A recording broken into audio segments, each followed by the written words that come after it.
Hello दोस्तों, कैसे हैं आप सभी। आपका अपने YouTube चैनल प्रैक्टिस सेट वाला पर आपका स्वागत है। आज हम शुरू करने जा रहे हैं मैथ का प्रैक्टिस सेट नंबर 5, जो आपकी आगामी परीक्षाओं के लिए बहुत ही आवश्यक है। तो इसे शुरू करते हैं और अपना स्कोर कमेंट बॉक्स में जरूर लिखिएगा। चलिए, क्वेश्चन नंबर 1, ब्याज दर ज्ञात कीजिए जब 1,000 रुपए के मूलधन पर 5 वर्ष की अवधि में साधारण ब्याज 440 रुपए होता है। फॉर्मूला बेस्ड क्वेश्चन है। आप जानते हैं साधारण ब्याज बराबर होता है आपका पी यानी प्रिंसिपल मूलधन गुना दर यानी R rate into time upon 100। फॉर्मूले में रख दीजिए। साधारण ब्याज आपको दिया है 440 रुपए, प्रिंसिपल आपका 1,000, रेट आपसे पूछा है, टाइम आपका 5 वर्ष अपॉन 100। 2 जीरो से 2 जीरो कैंसिल हो जाएगा, इस जीरो से ये जीरो। आर इजिकल टू जब आप करेंगे तो 44 अपॉन में आ जाएगा 5 और डिवाइड करेंगे तो 8 × 8%। आपका ऑप्शन सी करेक्ट आंसर हो जाएगा। चलिए क्वेश्चन नंबर 2 की तरफ चलते हैं। एक खुदरा विक्रेता ने 10 रुपए की दर से 7 वस्तुएं, 11 रुपए की दर से 9 वस्तुएं और 15 रुपए की दर से 14 वस्तुएं खरीदी। यदि माना जाता है कि औसत क्रय मूल्य पर 20% लाभ होना चाहिए, तब प्रति वस्तु विक्रय मूल्य ज्ञात कीजिए। चलिए शुरू करते हैं। 10 रुपए वाली कितनी वस्तुएं खरीदी? 7 वस्तुएं, यानी टोटल पैसे कितने खर्च हुए? 70 रुपए। 11 रुपए वाली 9 वस्तुएं अगर खरीदी तो कितने रुपए खर्च हुए? 99 रुपए। इसी प्रकार 14 वस्तुएं 15 रुपए की दर वाली खरीदी, यानी 15 रुपए रेट था, कितनी वस्तु थी? 14, मल्टीप्लाई कर लीजिए 210 रुपए। अब आप देखेंगे कि कुल कितनी वस्तुएं, वस्तु ये था,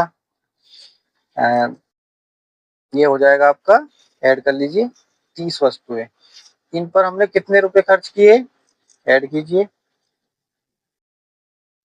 17 और ये, यानी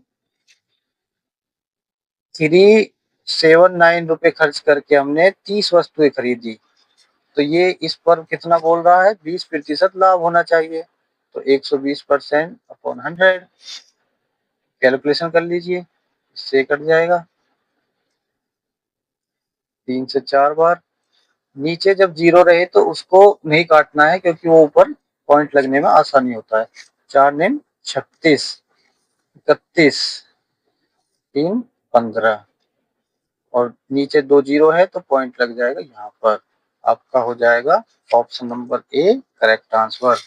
चलिए प्रश्न नंबर 3 की तरफ चलते हैं। 2 कुर्सियों और एक मेज 170 रुपए में खरीदी जा सकती है। 5 कुर्सियां और 4 मेज 530 रुपए में खरीदे जा सकती है। तो एक कुर्सी का लागत ज्ञात कीजिए। देखिए, बिल्कुल सिंपल तरीके से देखेंगे। 2 कुर्सियां यानी के, एक मेज यानी एम से समझते हैं 170 रुपए। इसी प्रकार सेकंड समीकरण बना लेंगे। दूसरी समीकरण बनेगी आपकी 5 कुर्सी प्लस 4 मेज 530 रुपए में। अब आप ये समीकरण हो गई आपकी नंबर 1, ये हो गई आपकी नंबर 2। तो इसमें आप इस कुर्सी का लागत मूल्य पूछा, तो इसको हम कैंसिल करेंगे। कैंसिल कब होगा? जब ये दोनों वैल्यू इक्वल हो जाएंगे, यानी नीचे 4m, तो ऊपर भी अगर हम 4m करेंगे तो मल्टीप्लाई करेंगे तो फर्स्ट समीकरण में 4 से गुना करने पर, फर्स्ट समीकरण में 4 से गुना करने पर 4 दूनी 8 के प्लस 4m, 0 4 7 28, 680।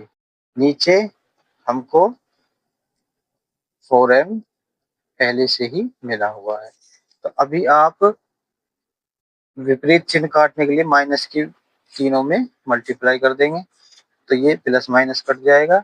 8 में से 5 जाएगा तो ये आपका आ जाएगा 3k इजिकल टू 680 से 530 माइनस कर दीजिए, ये हो जाएगा आपका 150।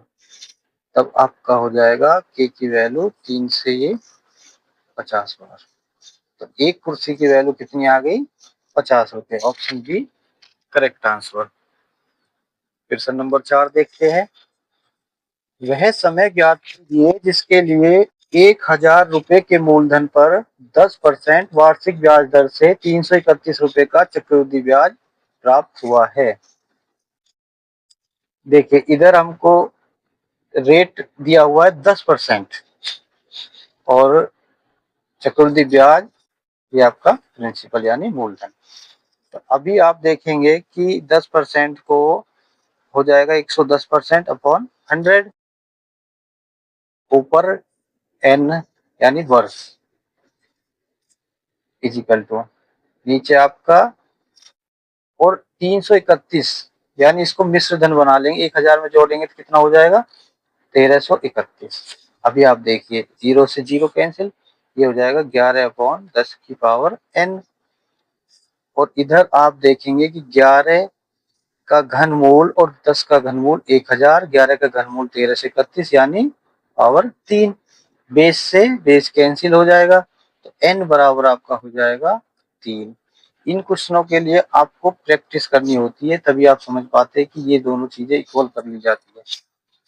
चलते हैं अगले प्रश्न की तरफ।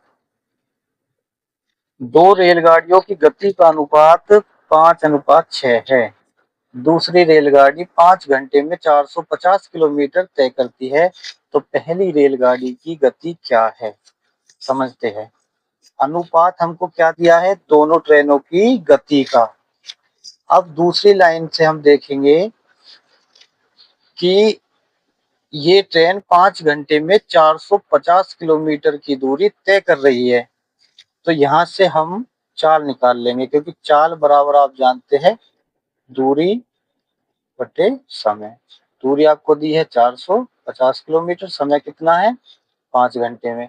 तो आपने दूसरी वाली ट्रेन की चाल निकाल ली यहां से, और इसमें आपको दोनों ट्रेन का चाल का अनुपात दिया हुआ है। तो किसकी चाल है? दूसरी ट्रेन की, यानी 6 की वैल्यू कितनी है? 90। जब 6 की वैल्यू 90 है तो एक पॉइंट की वैल्यू कितनी रही होगी? 6 से 90 पे गए थे यानी 15 की मल्टीप्लाई, तभी ना 90 आया है। 15 छिक्की 90, तो इसीलिए 15×5 = 75। तो अभी आपके पास दोनों ट्रेनों की चाल है।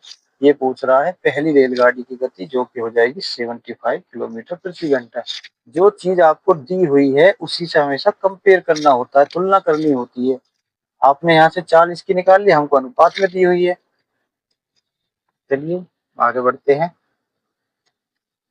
3 अंकों की एक संख्या ए बी सी है, जिसमें ए सैकड़ा स्थान पर, बी दहाई स्थान पर और सी इकाई स्थान पर है। इस संख्या को एबीसी रूप में पुनः लिखा गया तथा इसे 7, 11, 13 के लैसे से विभाजित किया गया, तब परिणाम क्या होगा? समझते हैं। देखिए ए बी सी, यहाँ पर आप जानते हैं कि इकाई का अंक कहाँ हुआ? ये वाला फर्स्ट यानी सी। सी इकाई का अंक, बी दहाई, दहाई यानी 10 की जगह, और सी सैकड़ा यानी 100। इकाई, दहाई, सैकड़ा, इस रूप में हमको संख्या दी हुई है। अभी हम देखेंगे कि इसको पुनः लिखने पर एबीसी और इनके लैसे से विभाजित किया जाता है तो परिणाम क्या होगा? देखिए 7, 11, 13 का एलसीएम निकालेंगे तो सभी अभाज्य संख्याएं हैं, तो इनका गुणनफल ही इनका गुणनफल ही इनका लैसे हो जाएगा। 11 सत्ते 77 और 13 की 77 में मल्टीप्लाई करेंगे तो 13 एकम 13, 13 सत्ते 91 और 9 ये हो जाएगा आपका 1001 एलसीएम। कोई भी डिजिट, पॉइंट नोट कर लीजिए, कोई भी संख्या यदि वह मान लीजिए 1 2 3 है और पुनः उसको लिख दिया गया 1 2 3, तो वो हमेशा 1 2 3 टाइम्स डिवाइड होती है। करके आप देख लीजिएगा, चाहे आप कोई भी नंबर ले लीजिए, उससे कोई फर्क नहीं पड़ता। आप भले ही करके देख लीजिएगा, 5 6 7 ले लीजिए, फिर इसको रिपीट कर दीजिए, ये हमेशा इनके लहजे से डिवाइड होगा उतने ही टाइम जितना 3 अंक है, 5 6 टाइम। तो इसी तरह जब ये संख्या क्रम से दी हुई है और इसको भी हमें इससे डिवाइड करना है, चाहे इसकी जगह कोई भी वैल्यू, तो क्या आ जाएगा, शुरू वाला नंबर। जैसे कि आप देखे होंगे इसका आंसर क्या आया 5 6 7, इसका 1 2 3, तो इसका क्या आ जाएगा ABC, यानी ऑप्शन है आपका करेक्ट आंसर। ए और बी 12 दिनों में काम पूरा कर सकते हैं, ए और बी 12 दिनों में, बी और सी 16 दिनों में, ए प्लस सी 24 दिनों में। तीनों का एलसीएम ले लेंगे, ये हो जाएगा आपका एलसीएम 48। और हर देखिए ए 2 टाइम्स है यानी 2 बार है, बी भी 2 बार है, सी भी, इसलिए ऊपर हम 2 की मल्टीप्लाई कर देंगे। 12 से ये 4 बार, 16 से 3 बार और 24 से 2 बार। ये ए के एक दिन का कार्य है, ये बी के एक दिन का कार्य है, ये सी के एक दिन का कार्य। अब वो कह रहा है तीनों मिलकर वह काम कितने दिनों में पूरा करेंगे, यानी ऊपर हो जाएगा आपका 48 दूनी 96 और नीचे हो जाएगा आपका 9।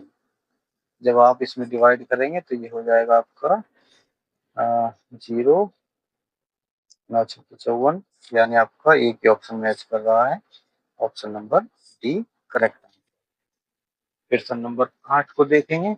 लागू होने वाली कुल प्रतिशत छूट छूट क्या है जब 20% और 10% की दो लगातार छूट दी जाती है। कोई भी वैल्यू अपने आप में 100% होती है, आपने उसको बिक्री किया, कितना छूट दिया 20%, यानी पहले निकालेंगे कि हमने उसके लिए कितनी कीमत चुकाई, तब लास्ट में उसे 100 से माइनस करते हैं। 20% दी यानी 80% पे बेचा, फिर 10% दी यानी 90% पर बिक्री किया, डबल जीरो से डबल जीरो, इनसे डबल जीरो से ये, यानी इसके लिए कितनी कीमत चुकाई 72 रुपए। कितने से 100 से, तो छूट कितने की मिली 10 दो गए 8 यानी 2 28%। ऑप्शन बी आपका करेक्ट आंसर हो जाएगा। 5 अंकों की संख्या 247, 5 अंकों की संख्या 247 x 8, यानी एक नंबर यहाँ मिसिंग है, 44 से विभाजित होती है, तो उस मिसिंग नंबर को पूछ रहा है कि वो कौन सा होगा। समझते हैं, इसका मतलब है कि 44 की डिवाइड हमको इसमें देनी है। 44 को आप पार्ट में कर लेंगे, यानी 11 इंटू 4। अब आपको विभाजित के नियम, भाग के नियम कुछ होते हैं जिनके बारे में पता होना चाहिए।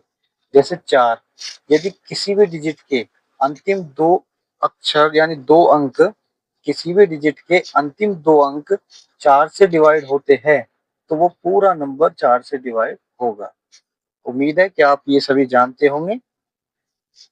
11 का नियम कहता है कि अगर कोई डिजिट ऐसे लिखी हुई है तो सम स्थानों पर अंक और विषम स्थानों पर अंक, उनका योगफल का अंतर हमेशा 11 से डिवाइड होना चाहिए या फिर शून्य होना चाहिए। जैसे 2 और 7 9, 9 और 8 17 और 4 और ये 4 प्लस x। अब इन दोनों का अंतर या तो 11 17 को इधर लिखेंगे और इसको इधर लिखेंगे।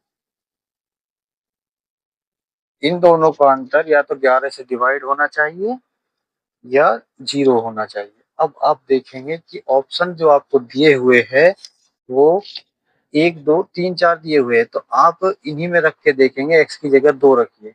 17 माइनस 4 और 2 कितना हो जाएगा 6, यानी कितना आया 11। 11 से डिवाइड हो रहा है, तो अब इसमें आप वैल्यू रख देंगे 2 4 7, x की जगह 2 और 8। अब आप इससे डिवाइड कीजिए, यानी 4 से कर लीजिए 11 बार, ये 4 से हो गया 6, और अब इसको 11 से काट लीजिए। 11 पंजे 55, 66, 11 दूनी 22, यानी आपको x की वैल्यू कितनी रखने से 2 रखने से सॉल्व हुआ है। Option number B correct answer.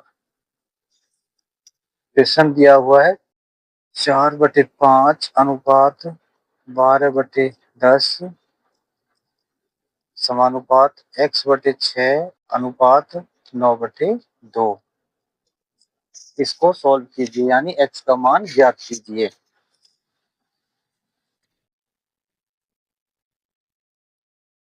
पहले भी बताया आपको, बाहर की बाहर मल्टीप्लाई कर दीजिए, अंदर की अंदर मल्टीप्लाई कर दीजिए, यानी 12/10 मल्टीप्लाई x/6 बराबर बाहर की बाहर मल्टीप्लाई कर दीजिए 9/2 मल्टीप्लाई 4/5।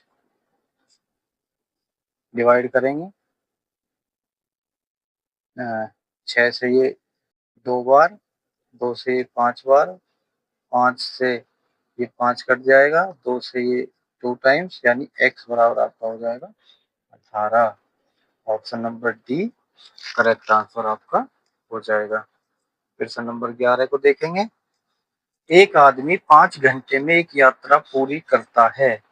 वह यात्रा के आधे भाग को 21 किलोमीटर प्रति घंटे से, दूसरे आधे भाग को 24 किलोमीटर प्रति घंटे से। यहाँ से हमको एक चीज पता चल रहा है कि पहला और दूसरा दोनों भाग समान हैं। क्यों? क्योंकि इसने कहा पहले आधे भाग यानी और दूसरे आधे भाग, यानी दोनों पार्ट आधे आधे बटे हुए। और जब हमको इस तरह की कंडीशन दी हुई हो और दो चाल दी हुई होती है, तो हम हमेशा औसत चाल निकालते हैं। औसत चाल का फॉर्मूला होता है 2 मल्टीप्लाई दोनों चालों की गुना बटे दोनों चालों का योग। अब इसमें रखेंगे 2 मल्टीप्लाई 21 मल्टीप्लाई 24 अपॉन दोनों का योग, यानी 21 और 24 कितना हो जाएगा 45। अभी ये आपका क्या हो गया चाल, इसने पूछा है कुल दूरी। अब दूरी का फॉर्मूला क्या हो जाएगा, चाल बराबर दूरी बटे समय। लिख लीजिएगा, दूरी बराबर कितना हो जाएगा चाल गुना समय। चाल आपका ये पूरा चाल है और समय यानी 5 घंटे में तय दूरी पूछ रहा है। 5 5 से ये 9 बार, 3 से 3 बार, 3 से ये 8 बार, 3 से 21 7 बार, और ये आपका हो जाएगा 8 7 56 और 56 दूनी 112 किलोमीटर दूरी। Option number A correct answer. Question number 12। 3 साझेदार ABC 4:5:6 के अनुपात में लाभ साझा किया जाता है। यदि लाभ में C का हिस्सा A की तुलना में 200 रुपए अधिक है, तो उनके द्वारा प्राप्त कुल लाभ ज्ञात कीजिए। देखिए, जो वैल्यू आपको दी हुई है उसी से कंपेयर करना है। सिर्फ आपको क्या दिया हुआ है, सी का हिस्सा, सी का हिस्सा ए की तुलना में 200 रुपए अधिक है। कितना अधिक है 200। अब देखिए सी का हिस्सा ए की तुलना में, यानी सी ए की तुलना में कितना अधिक है 2। इसने बोला 200 और हमारे अनुसार कितना अधिक है 2, तो इसमें भाग दे देंगे 200 में 2 का। और टोटल के लिए क्या पूछा, कुल लाभ, यानी कुल लाभ का मतलब हो जाएगा इन तीनों का योग। 6 4 10 5 15, 2 से ये 100, आपका हो जाएगा कुल लाभ 1500 रुपए। Option number A correct answer. Question number 13। यदि एक वस्तु 300 रुपए में खरीदी गई और उस पर ₹50 मरम्मत के रूप में खर्च किए गए और इस अंकित मूल्य पर 20% लाभ पर बेचा जाना चाहिए, जो कि लागत मूल्य का 110% है। तो आवश्यक बिक्री मूल्य ज्ञात कीजिए। यानी आपने कोई वस्तु ₹300 में खरीदी थी, ₹50 उसमें मरम्मत पर खर्च हो गए, वस्तु आपको पड़ती है ₹350 में। यानी आपके लिए क्रय मूल्य हो जाएगा ₹350। ठीक है। अब वो कहता है इसे अंकित मूल्य पर 20% लाभ पर बेचा जाना चाहिए, जो कि लागत मूल्य का 110% है। यानी आपका अंकित मूल्य क्या है? लागत मूल्य। लागत मूल्य यानी जो आपका कुल खर्चा हुआ है, लागत मूल्य है आपका 350। इसका 110% बराबर क्या हो जाएगा? आपका अंकित मूल्य। 2 जीरो कट गई, 11 की 35 में करेंगे तो 11 पंजे 55, 11 तिया 33 और 5 38, यानी ₹385 हो गया इसका अंकित मूल्य। और अंकित मूल्य के यानी अंकित मूल्य पर भी 20% लाभ चाहिए। उसके लिए आप कर देंगे मल्टीप्लाई 120/100। 0 से 0, 5 से ये 2 बार, 5 से ये फिर 35, 77 बार, 2 से ये 6 बार, यानी आपका हो जाएगा 77 इंटू 6, 42, 4, 5, 6, यानी 462। ऑप्शन नंबर सी आपका करेक्ट आंसर। 3 साझेदार ए, बी और सी ने 2:3:4 के अनुपात में लाभ साझा किया। एक नया भागीदार डी शामिल हुआ जिसने प्रत्येक ए और सी के आधे हिस्से लिए। यदि डी के लाभ का हिस्सा अब ₹100 है तो कुल लाभ ज्ञात कीजिए। देखिए ए, बी, सी कितना है? 2:3:4। अब यहाँ डी शामिल हो जाता है। डी शामिल हो जाता है। यहाँ तक हमने कुछ किया नहीं, जो हमको दिया हुआ है वो हमने उतार लिया। डी शामिल हुआ, यहाँ तक सवाल हो गया।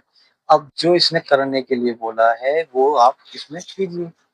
इसने बोला है कि जब डी शामिल हुआ तो उसने प्रत्येक ए और सी के आधे हिस्से लिए। ए और सी कितना है? 4 और 2 6, 4 और 2 6 का आधा हिस्सा कितना हो जाएगा? यानी 3। और अब ₹100 है, जो ये ₹100 है हमारे हिसाब से कितना है? हमारे हिसाब से है 3।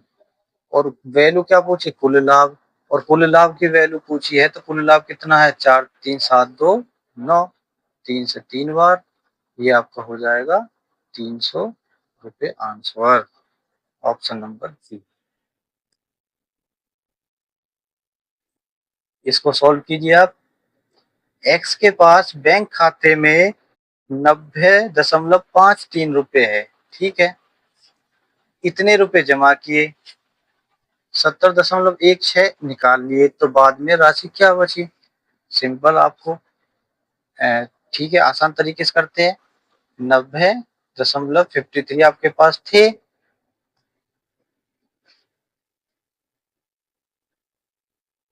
उसके बाद आपने क्या किया? यहाँ तक सवाल हो गया। इसके बाद आपने ₹67.14 जमा किए, यानी प्लस 67.14। अब आपके पास कुल रुपए कितने हो गए? 157.67। अब आपने ये कह रहा है ₹70.16 निकाल लिए, तो 7 से 6 जाएगा 1, 5, 7 और 8, यानी ऑप्शन नंबर डी आपका करेक्ट आंसर हो जाएगा।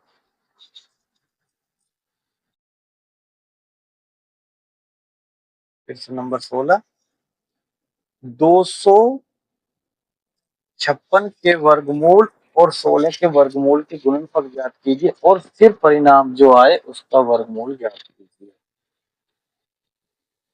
यानी 256 का जो वर्गमूल निकलेगा और 16 का वर्गमूल, यानी इनका गुणनफल, और फिर जो आएगा उसका भी वर्गमूल। अभी इसको सॉल्व करते हैं। 256 यानी 16 बाहर आ जाएगा और इसमें 4। अब पूछा है फिर इसका भी वर्गमूल कर देना है, तो अब आप देखेंगे 16 की जगह बाहर 4 आ जाएगा और 4 की जगह 2 आ जाएगा, यानी आपका हो जाएगा 8। Option number C correct. Question number 17, आपको पहले सभी क्वेश्चन को सॉल्व करने की कोशिश क्या करें, उसके बाद अगर ना हो तो सॉल्यूशन देखना चाहिए, और अगर आप सॉल्व कर लेते तो वीडियो को काट के आगे जा सकते हैं, कोई दिक्कत नहीं। क्वेश्चन नंबर 17, 750 के 80% के 120% के 40% क्या कीजिए। सिंपल कैलकुलेशन है, कीजिए। 80%, 120% का 40%। अभी आप सॉल्व कीजिए। इन दो जीरो से ये दो जीरो कैंसिल हो गए, इस दो जीरो से ये कैंसिल हो गया,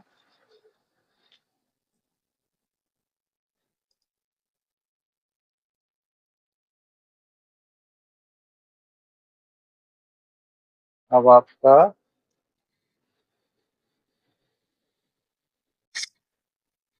इससे ये दोनों से ये वाला नीचे एक 100 बचेगा, यानी 25 चौका 100, 25 दिया 75, 4 से ये 2 बार, 12 चौक 48, 48 दूनी 96, और इधर आपका ये 3 मल्टीप्लाई 96, ये हो जाएगा 3 6 18, 3 9 27 और 1 28, 288। Option number A correct answer. यदि दो संख्याओं का में से और ले से 2 और 72 है, बड़ी संख्या छोटी संख्या के 2 गुने से 2 अधिक है, तब छोटी संख्या ज्ञात कीजिए।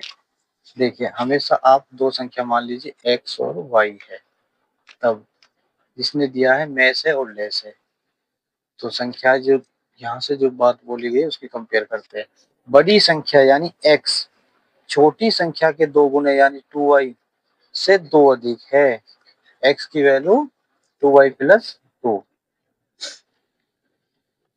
अब यहाँ से हम इसको देखेंगे कि जो दो संख्याओं का गुणनफल होता है, यानी इस पॉइंट नोट करने वाली जो वैल्यू है, फॉर्मूला आप समझ लीजिए।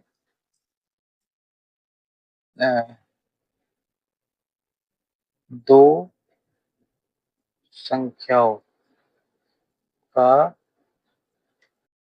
गुणनफल बराबर हमेशा होता है एलसीएम इंटू एचसीएफ के। तो आपको दो संख्याएं मिल गई है, ये हो जाएंगे आपकी x यानी x इंटू वाई। तो x की वैल्यू कितना दिया हुआ है 2y प्लस 2, और इंटू वाई बराबर कितना हो जाएगा 2 इंटू 72। अंदर मल्टीप्लाई कर लीजिए, y की 2y में करेंगे तो हो जाएगा 2y square plus 2y equal to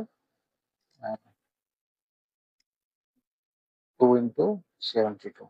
2 यहाँ से बाहर लेंगे तो वाई स्क्वायर प्लस वाई बराबर 2 इंटू 72। 2 से 2 कैंसिल हो जाएगा, यहाँ पे सॉल्व करेंगे, ये हो जाएगा y square plus y minus 72 बराबर 0। ये आपका हो जाएगा वाई स्क्वायर प्लस 9 और 8 ऐसी दो संख्याएं हैं जिनकी मल्टीप्लाई करेंगे 9 और -8 तो आएगा -72, और अगर इसमें से घटाएंगे तो प्लस का वाई बचेगा। इन दोनों में y कॉमन लिया, y प्लस 9, यहाँ से -8 लिया तो ये आपका y प्लस 9। इससे 9 निकालेंगे तो माइनस में आएगा, और y बराबर कितना हो जाएगा 8 प्लस का। तो आपका हो जाएगा option number C correct answer, क्योंकि हमसे छोटी संख्या पूछा है। बढ़ते अगले प्रश्न की तरफ। एक आयताकार भूखंड की लंबाई और चौड़ाई, लंबाई इसकी चौड़ाई से 3 गुनी है,